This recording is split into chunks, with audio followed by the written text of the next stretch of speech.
kəşflər insanlığın gələcəyini formalaşdırır. James Watson.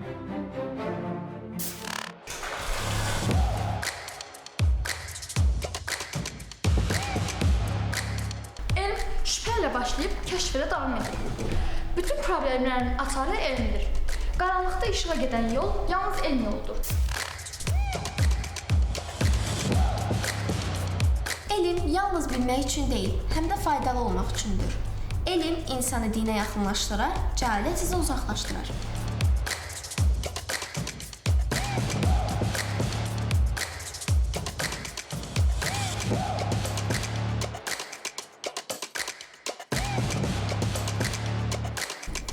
Elm ən böyük xəzinədir. Onu heç kəs oğurlaya bilməz.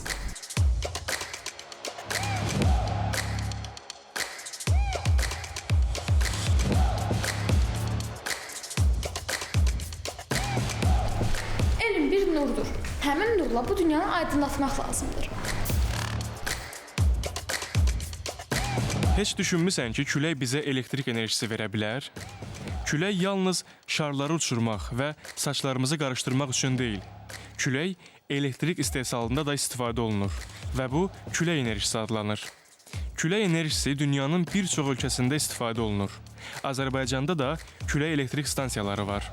Xüsusilə Abşeron yarımadasında güclü küləklər əsdiyi üçün bu ərazi külək enerjisi üçün ideal yerdir. Bu günləri biz külək enerjisinin elektrik enerjisinə çevrilməsi təcrübəsində müşahidə edəcəyik. Siz küləkli havada uçan şar, irəliləyən yelkənli qayıq, yerlənən hadisələr görmüsünüzmü? Bəli, görmüşük. Külək hərəkət edən havadır. O güclü olduqda əşyaları hərəkət etdirə bilir. Doğrudur. Keçmişdən insanlar indiyə qədər yel dərmanından un etmək üçün də istifadə edirlər.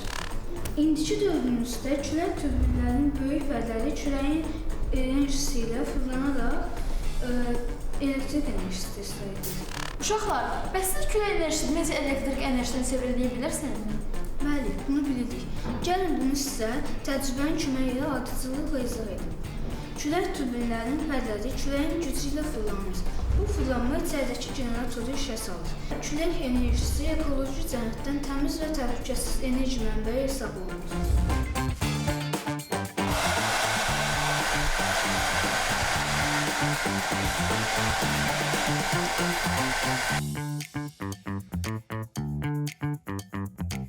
Ümumiləşdirsək, mən bildiyim qədərilə uçaq dönməyə başlayır və burada mexaniki enerji yaranır.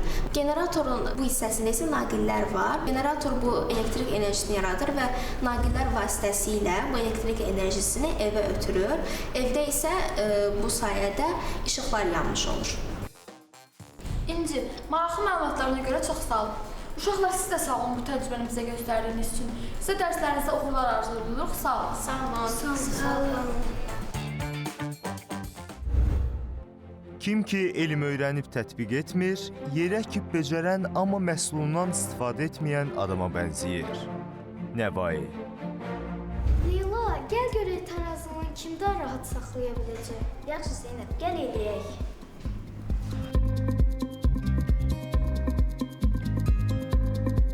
Leyla, mən yoruldum. Gəl gedək dərsə.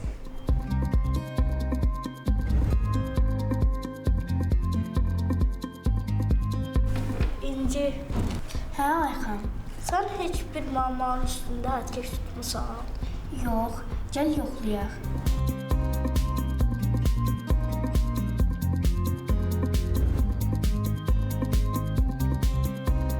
İnci, hansı ağırdı? Bu günəş sistemi daha ağırdır. İbrahim, tarazlıqla bağlı məlumatın var? Bəli, 7-ci sinifdə keçdiyimə görə, əgər cismin ağırlıq mərkəzi yer səthinə daha yaxın olarsa, həmin cismin tarazlıqda qalma ehtimalı daha yüksəkdir. Və bununla yanaşı, hər hansı bir cismin yer səthinə toxunduğu sahə böyük olarsa, həmin cismin tarazlıqda qalma ehtimalı daha yüksəkdir.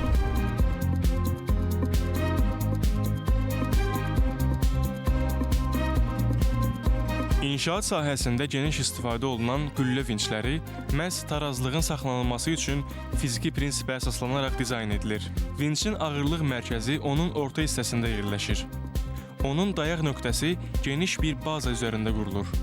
Əgər dayaq nöqtəsi kifayət qədər geniş və sabit olarsa, vinç ağır yükləri qaldırarkən belə tarazlığı qoruyur.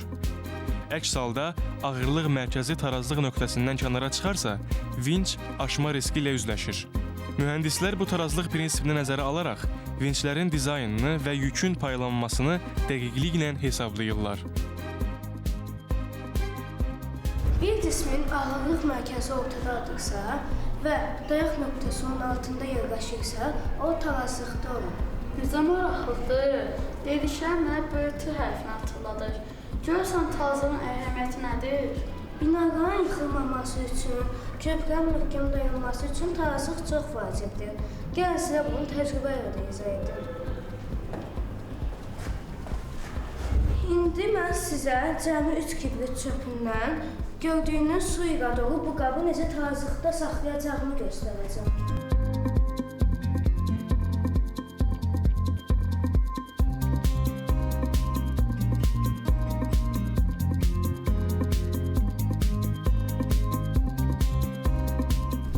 Rəşid, hazırdırsa götürə bilərəm deyəcəyim. Bəli, götürə bilərsiniz.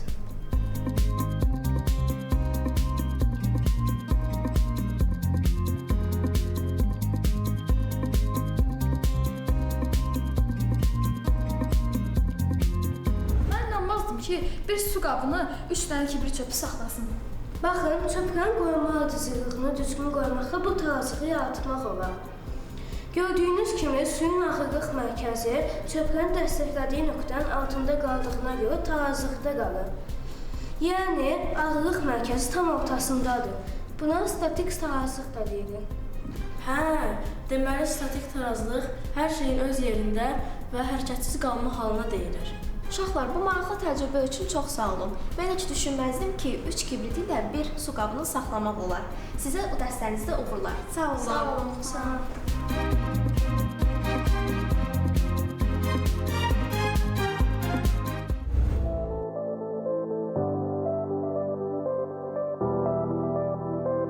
Görürsən hidroelektrik enerji nə deməkdir?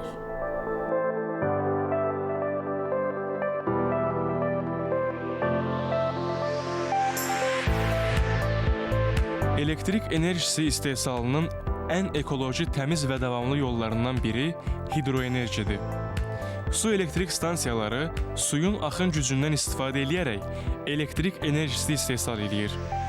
Bu texnologiya 100 ildən çoxdur ki, dünyada geniş tətbiq olunur və enerji sektorunda mühüm rol oynayır.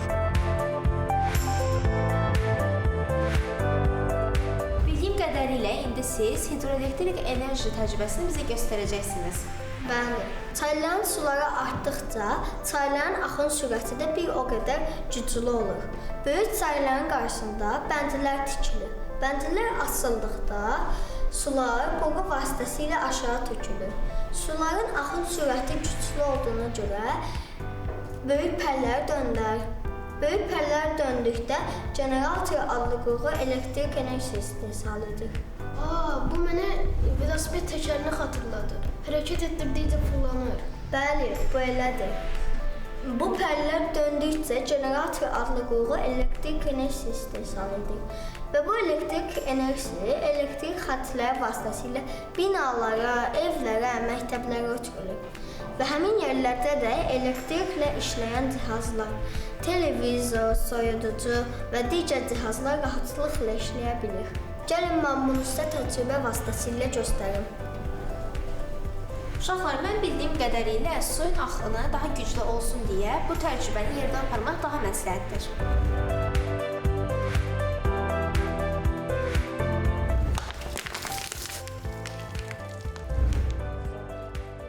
Mingəçevir su elektrik stansiyasında da eyni proses baş verir.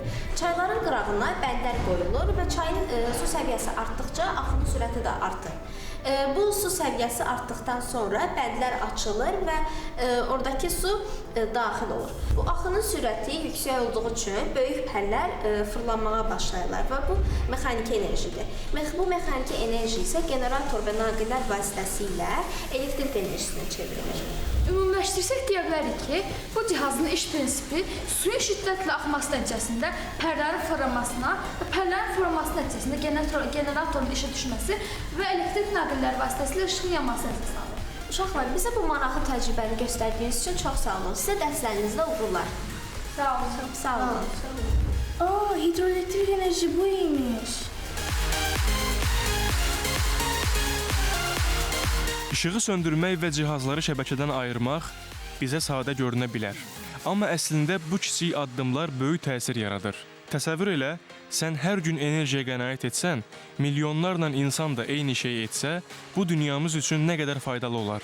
Elektrik enerjisini ağıllı istifadə etməklə biz təbiəti qoruyur, təmiz havanı saxlayır və gələcək nəsillərə yaşana biləcək daha sağlam bir planet buraxırıq. Hər açıq qalan lampa, hər ehtiyatsız işləyən cihaz enerjini boş yerə sərf eləyir, amma sənin verdiyin qərarlar fərq yarada bilər.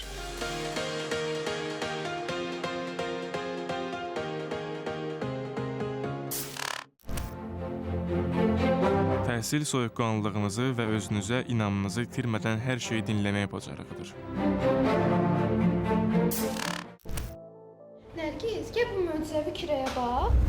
Elektron topları elektron sellərə buraxır. Bununla nəticədə qazlar və təsirdə olanda işıq yaranır. Salam dostlar. Salam, necəsiz? Gəlin bu möcüzəvi kürəyə baxın. Nə maraqlıdır. Bəs bu nədir belə? Bu lampadır. Lampanın kənarında luminofor təbəqəsi çəkilibdir. Bunu işığa yaxınlaşdıranda elektronlarla təsirdə olduğu üçün işıq yaranır. Nə maraqlıdır. Bəs niyə sənin əlivə qədər işıq yanır? Çünki bununla əlimin qoyduğu yerdə elektronun dövriyyəsi bitirdi. Daha kənara, daha uzağa qoysan daha uzun yanacaq işıq. İbrahim, zəhmət olmasa işığı söndür. Bu təcrübə qaranlıqda daha yaxşı görünür. Nə maraqlıdır.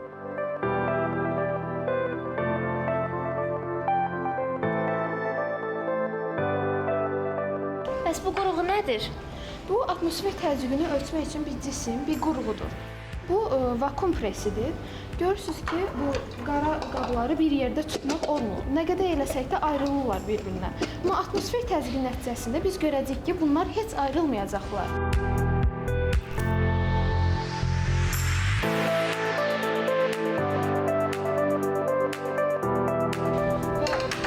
Və nə qədər eləsək belə ayrılmır. Bəs biz bunu necə ayıra bilərik?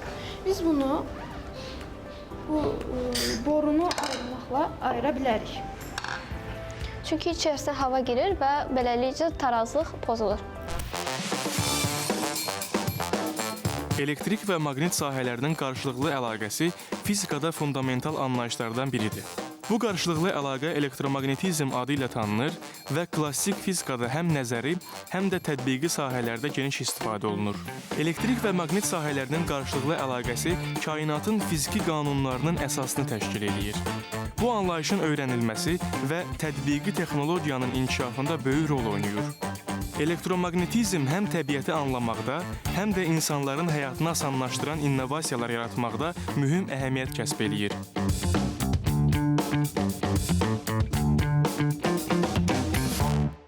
Bəs bu cihaz nədir belə? Bu cihaz enerjilərin bir-birindən çevrilməsidir. Tutaq ki, biz işıq yandırmaq istəyirik. Biz bunu bura salırıq. Görürsünüz, burada parametri batareykaya qoymuşuq. Ona görə bu batareykanın enerjisindən gəlib buraya ötürülür. Biz onu günəş enerjisini eləsək, halbuki bizim günəşimiz burada yoxdur deyə onu görə bilmirik. Lakin burada günəş işığı düşsə, onda biz onu görəcəyik. Bu isə mexaniki hərəkətlə yaranan bir enerjidir. Biz bunu fırlatsaq, görərik ki, işıq yanır. Beləliklə də biz səsinə də baxa bilərik. Qoysaq bunu batareykaya, görürsünüz ki, səs gəlir. Bu yenə də günəş işığı vasitəsilə, bu isə yenə də fırlatmaqla əmələ gəlir. Axırıncısı isə bu belə bir kiçik ventilatordur.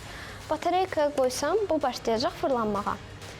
Beləliklə isə mexaniki enerji elektrik enerjisinə çevriləcək. Bəs buradakı plus və mənfi işarələrinin mənası nədir? Bunlar, belə deyək, qurğunun işləməsi üçün vacibdir. Və biz bunu gərək düz salaq, çünki burada müsbət və mənfi. Bəs biz burada hansı enerji çevrilmələrini müşahidə etdik? Biz burada elektrik enerjisindən mexaniki enerjiyə, işıq enerjisindən yenə də mexanika, mexanikidən elektrikə, sonra elektrik enerjisindən işıq enerjisinə çevirmələri gördük. Fizikadan bizə belə maraqlı eksperimentlər göstərdiyiniz üçün təşəkkür edirik.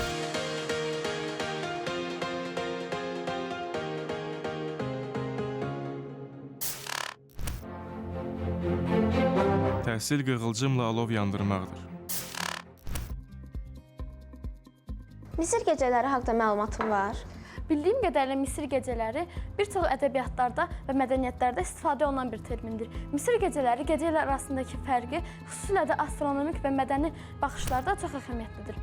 Həmçinin Misir gecələri ifadəsi bir çox filmlərdə, romanlarda simvolik ifadə kimi də işlənir. Salam dostlar.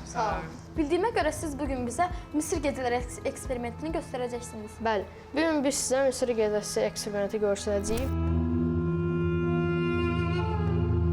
Bu eksperiment üçün bizə 3 məhlul lazımdır. Birinci məhlul askorbin turşusunun məhlulu, ikinci yodla suyun məhlulu və üçüncü nişasta ilə hidrogen peroksidin məhlulu. Gəlin reaksiyaya başlayaq. Birinci bizə lazım olan askorbin turşusunun məhlulu biz bura əlavə edirik. Sonra da axırıncı məhlula əlavə edirik.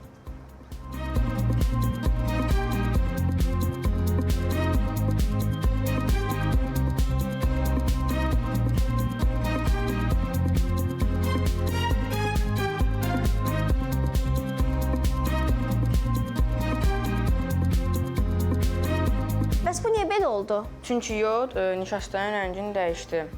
Bəs bu proses niyə belə gecikdi? Çünki askorbin turşusu yodla mübarizə aparıb, yod qalib gələrək nişastanın rəngini dəyişdi. Maraqlı eksperimentinizə görə sizə təşəkkür edirik və uğurlar arzu edirik. Sağ olun. Sağ olun.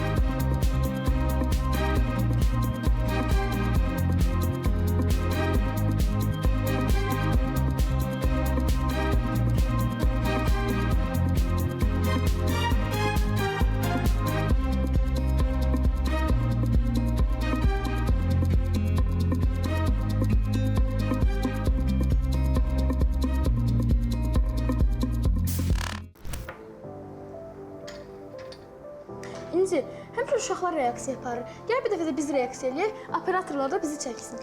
Düz deyirsən. Gəl yoda sublimasiyası reaksiyasını aparaq. Yod adi şəraitdə bərk, tünd bənövşəyi rəngli kristallik maddədir. Lakin onu qızdırdıqda sublimasiya nəticəsində o mayəyə çevrilmir, birbaşa qaz halına çevrilir. Gəlin bunu müşahidə edək.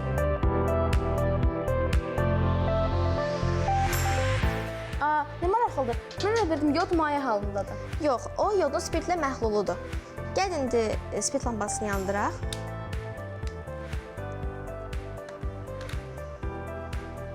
İndi isə yod qızmağa başlayacaq.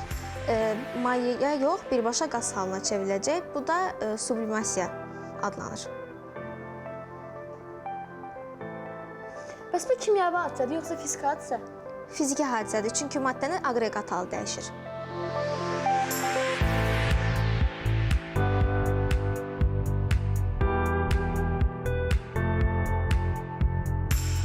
Bəs bu ancaq bənövşəyi rəngdə olur, yoxsa başqa rənglərdə ola bilər? Bəli, ancaq bənövşəyi rəngdə.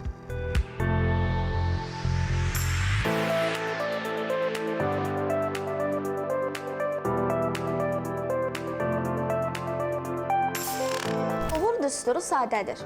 Güclü istək, çalışqanlıq və pozitiv düşüncə. Biz bu günləri bu 3 amili tətbiq edərək təcrübələrimizi apardıq. Növbəti verilişlərimizdə görüşənədək. Sağ olun.